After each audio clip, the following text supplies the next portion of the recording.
시편 1절에서 18절의 말씀입니다. 제가 봉독하겠습니다. 여호와여, 어찌하여 멀리 서시며 어찌하여 환난 때에 숨으시나이까? 악한 자가 교만하여 가련한 자를 심히 압박하오니 그들이 자기가 베푼 꾀에 빠지게 하소서. 악인은 그의 마음의 욕심을 자랑하며 탐욕을 부리는 자는 여호와를 배반하여 멸시하나이다. 악인은 그의 교만한 얼굴로 말하기를 여호와께서 이를 감찰하지 아니하신다 하며 그의 모든 사상에 하나님이 없다 하나이다. 그의 길은 언제든지 견고하고 주의 심판은 높아서 그에게 미치지 못하오니 그는 그의 모든 대적들을 멸시하며 그의 마음에 이르기를 나는 흔들리지 아니하며 대대로 환난을 당하지 아니하리라 하나이다. 그의 입에는 저주와 거짓과 포악이 충만하며 그의 혀 밑에는 잔해와 죄악이 있나이다. 그가 마을 구석진 곳에 앉으며 그 은밀한 곳에서 무죄한 자를 죽이며 그의 눈은 가련한 자를 엿보나이다. 사자가 자기의 굴에 엎드림 같이 그가 은밀한 곳에 엎드려 가련한 자를 잡으려고 기다리며 자기 그물을 끌어당겨 가련한 자를 잡나이다. 그가 굽으려 엎드리니 그의 포악으로 말미암아 가련한 자들이 넘어지나이다. 그가 그의 마음에 이르기를 하나님이 잊으셨고 그의 얼굴을 가리셨으니 영원히 보지 아니하시리라 하나이다. 여호와여, 일어나옵소서. 하나님이여, 손을 드옵소서. 가난한 자들을 잊지 마옵소서. 어찌하여 악인이 하나님을 멸시하여 그의 마음에 이르기를 주는 감찰하지 아니하리라 하나이까? 주께서는 보셨나이다. 주는 재앙과 원한을 감찰하시고 주의 손으로 갚으려 하시오니 외로운 자가 주를 의지하나이다. 주는 벌써부터 고아를 도우시는 이시니이다. 악인의 팔을 꺾으소서. 악한 자의 악을 더 이상 찾아낼 수 없을 때까지 찾으소서. 여호와께서는 영원 무궁하도록 왕이시니 이방 나라들이 주의 땅에서 멸망하였나이다. 여호와여, 주는 겸손한 자의 소원을 들으셨사오니 그들의 마음을 준비하시며 귀를 기울여 들으시고 고아와 압제당하는 자를 위하여 심판하사 세상에 속한 자가 다시는 위협하지 못하게 하시리이다. 아멘. 오늘도 하루의 첫 시간을 주님께 드리는 여러분을 주님의 이름으로 축복합니다. 오늘은 하나님이 멀게 느껴질 때에도 믿음이 필요합니다 라는 제목으로 함께 은혜를 나누고자 합니다. 이 시편은 어찌하여 주님께서 멀리 계시며 어찌하여 하나님 환난 때에 숨으십니까? 라는 그런 하나님께 대한 질문 혹은 하나님께 대한 탄식으로 시작하고 있습니다. 하나님이 멀게 느껴지는 그때를 우리는 종종 경험합니다. 악한 마음을 품은 사람들의 계획이 성공하고 또 선한 마음으로 정말 누구보다 정직하고 진실하게 살아가는 사람들이 갑작스러운 사고나 아니면 악한 사람들보다 더 빨리 세상을 떠나는 경우를 보게 될 경우에 우리는 하나님, 왜 이런 일을 일으키십니까? 하나님, 왜 이런 일들을 허락하십니까? 라고 질문하게 됩니다. 또 악인으로 인하여서 고통받고 힘든 시간을 보낼 때면 하나님은 도대체 어디에 계신 겁니까? 라고 질문하기도 합니다.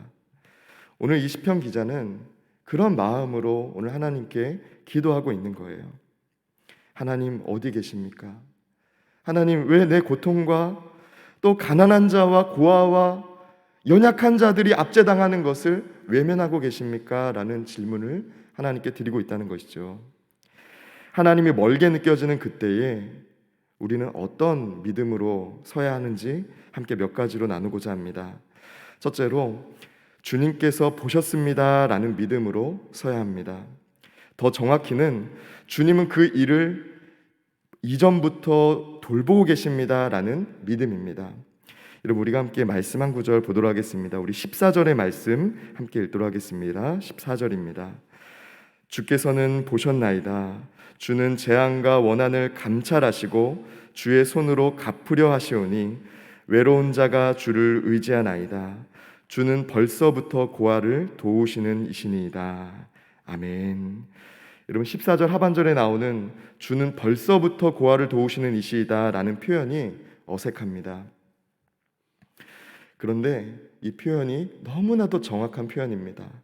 왜냐하면 이 벌써부터 고아를 도우신다라는 것의 의미는요, 한 아이가 혹은 한 사람이 고통받고 힘든 일을 경험하는 그 사건, 그때부터 하나님이 일하시기 시작하는 게 아니라 하나님은 그 사람의 삶 속에서 이미 그 전부터 역사하고 계셨기 때문에 하나님은 그 고통과 아픔을 이미 알고 계신다는 거예요. 여러분, 우리가 힘든 일을 경험하면 하나님께 기도합니다. 하나님, 이것이 필요합니다. 하나님, 제가 이렇게 고통스럽습니다 라고 기도합니다. 하나님은 그 기도를 들으신 때부터 우리의 삶에 역사하시는 게 아니라 그 이전부터 우리의 삶 속에 역사하고 계신 분임을 기억해야 된다는 것이죠. 여러분, 어떠세요? 어려운 일 가운데서 여러분은 얼마나 주님이 그 일을 알고 계십니다라는 믿음으로 서 계셨습니까? 자녀들이 직장이나 어떤 시험에서 좋지 않은 성적을 받고 왔을 때 하나님, 왜 이렇게 우리 자녀들은 성공하지 못합니까? 왜 이렇게 좋은 성적 받지 못합니까? 여러분, 이런 마음 들지 않으셨어요? 또 남들은 겪지 않는 고난을 겪는 우리 가정, 또 우리의 삶을 보면서 여러분, 원망하지 않으셨어요? 하나님, 왜 이런 일을 우리의 삶에 일으키십니까? 왜 하나님, 나의 삶에 이런 억울하고 힘든 일을 주십니까? 라고 여러분, 기도하지 않으셨나요? 하나님은 그 일 이전부터 여러분의 삶을 돌보고 계십니다. 뿐만 아니라 우리가 어떤 사회적인 성공을 거두든 거두지 못하든, 뛰어난 성적을 거두든 거두지 못하든 하나님께서 우리의 삶을 돌보고 계심을 기억하시는 저와 여러분 되시기를 주님의 이름으로 축복합니다. 여러분, 주님께서 보셨습니다 라는 믿음이 우리의 영을 살립니다. 주님께서 아십니다 라는 그 믿음이 우리를 살립니다. 좋은 성공 혹은 남들이 부러워할 만한 그런 타고난 능력을 가졌다고 우리의 삶이 성공하는 것이 아니라요, 우리의 영이 사는 것이 아니라 주님께서 이 일 가운데도 함께하고 계십니다라는 믿음이 우리의 영을 살아있게 한다는 것이죠. 시편 4절의 말씀은 악인의 교만에 대해서 이렇게 말합니다. 악인은 그의 교만한 얼굴로 말하기를 여호와께서 이를 감찰하지 아니하신다 하며 그의 모든 사상에 하나님이 없다 하나이다. 아멘. 여러분, 악인은요, 똑같은 일을 겪어도 하나님을 믿는 사람은 하나님은 이 모든 일을 아십니다 라고 반응을 하지만, 하나님은 이것을 보셨습니다 라고 고백을 하지만, 악인은 하나님은 계시지 않습니다, 이것도 교만인데요, 이것을 넘어서 하나님께서 감찰하지 않으신다라고 합니다. 여러분, 여기에는 두 가지 뜻이 있어요. 감찰하지 않는다라는 것의 원어는요, 빨 이드로시라는 것인데요, 이 빨은 부정의 의미입니다. 그리고 이드로시는 찾는다, 문의한다, 구하다라는 뜻입니다. 그러니까 첫 번째로 하나님이 없다고 믿기 때문에 하나님께 문의하거나 하나님께 기도하거나 하나님을 찾지 않는다는 거예요. 누가요? 악한 사람이.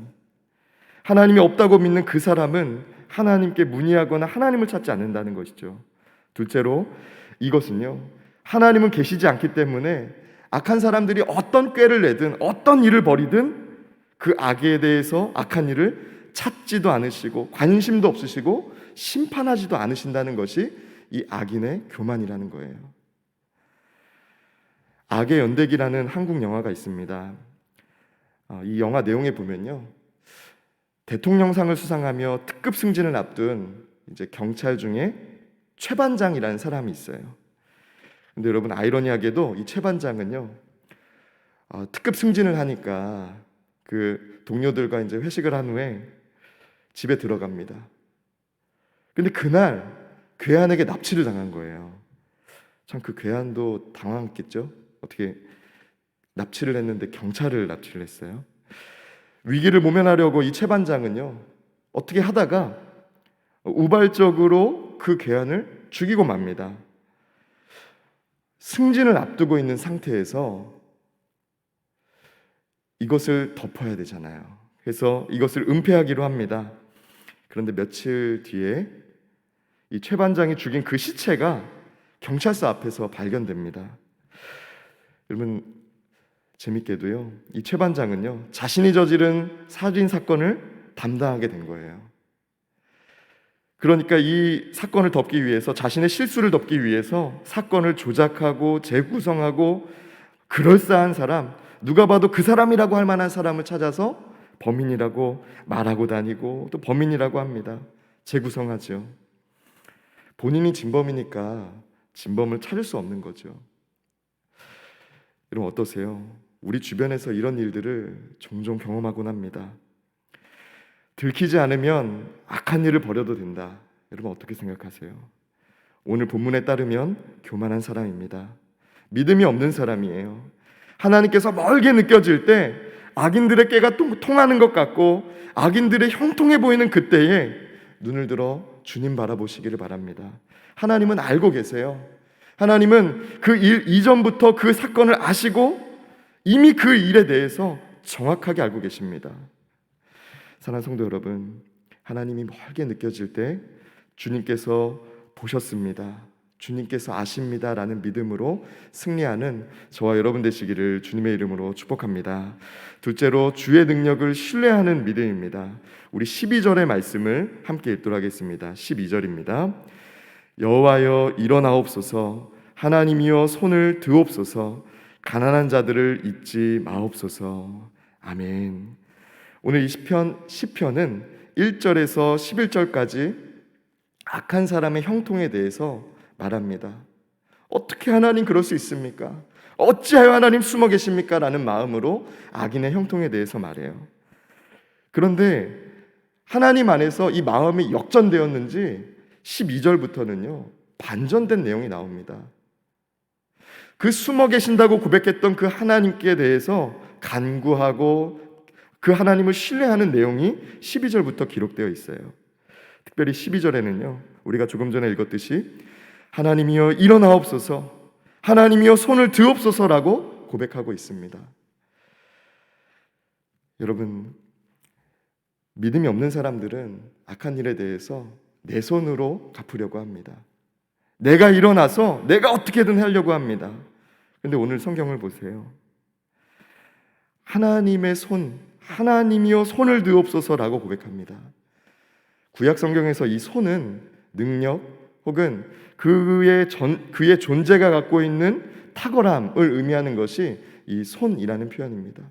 그러니까 하나님께서 하나님의 능력으로 누구도 할 수 없는 탁월한 방식으로 우리 삶에 역사하여 달라는 것이 하나님이여 손을 드옵소서라는 표현이라는 것이죠. 여러분, 답답하고 힘든 일들을 겪으실 때, 특별히 관계 속에서 내 힘으로 해결할 수 없는 일들을 겪으실 때 하나님, 주님의 손으로 내 삶을 만져주세요. 하나님, 이 상황을 아시는 주님께서 손을 들어주시기를 원합니다 라고 고백하는 저와 여러분 되시기를 주님의 이름으로 축복합니다. 침묵으로 말씀하시는 하나님이라는 책이 있습니다. 침묵으로 말씀하시는 하나님. 어떻게 보면 가장 절박하고 가장 긴박한 때 기도했는데 하나님이 듣고 계시는지 안 듣고 계시는지 모르는 경우가 있다는 거예요. 이 내용에 보니까 절박한 순간에 하나님께 기도했는데도 응답하지 않는 경우가 있다는 것을 말합니다. 그리고 그런 때에는, 하나님이 응답하지 않는 때에는 하나님의 존재마저도 의문의 대상이 되어버리는 경우가 있다고 책은 지적을 합니다. 여러분은 어떠세요? 그런데요, 이 책의 하반부에 보면 침묵하시는 하나님이 우리를 외면하지 않고 있다는 것을 기억해야 된다고 말합니다.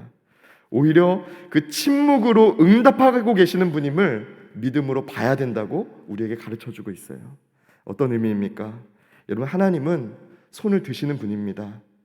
다만 때를 기다리시는 분이라는 것을 우리가 기억해야 된다는 거예요.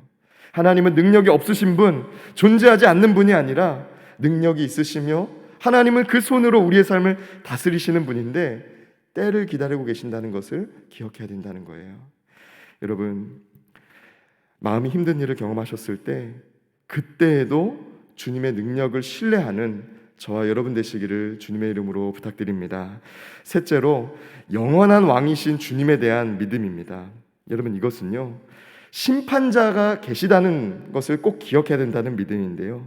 우리 함께 말씀 한 구절 보도록 하겠습니다. 우리 16절 말씀 함께 보도록 하겠습니다. 16절입니다. 여호와께서는 영원 무궁하도록 왕이시니 이방 나라들이 주의 땅에서 멸망하였나이다. 아멘.